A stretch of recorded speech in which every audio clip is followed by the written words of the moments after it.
கர்த்தருடைய பரிசுத்த நாமத்திற்கு ஸ்தோத்திரம்.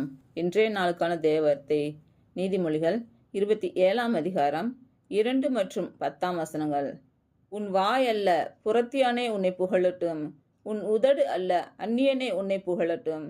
உன் சிநேகிதனையும் உன் தகப்பனுடைய சிநேகிதனையும் விட்டுவிடாதே. உன் ஆபத்து காலத்தில் உன் சகோதரனுடைய வீட்டிற்கு போகாதே. தூரத்தில் உள்ள சகோதரனிலும் சமீபத்தில் உள்ள அயலானை வாசி. இன்று பிறந்த நாள் மற்றும் திருமண நாள் காணும் அனைவருக்கும் இயேசு கிறிஸ்து நாமத்தினாலே வாழ்த்துக்கள். கர்த்தர் உங்கள் பலவீனங்களை மாற்றி உங்களுக்கு பலத்தை கட்டளையிடுவாராக. கர்த்தர் உங்களையும் உங்கள் பிள்ளைகளையும் உங்கள் பிள்ளைகளின் பிள்ளைகளையும் ஆசீர்வதிப்பாராக. கர்த்தர் உங்களோடு இருந்து உங்கள் பணிகளையும் பயணங்களையும் ஆசீர்வதிப்பாராக. ஆமேன்.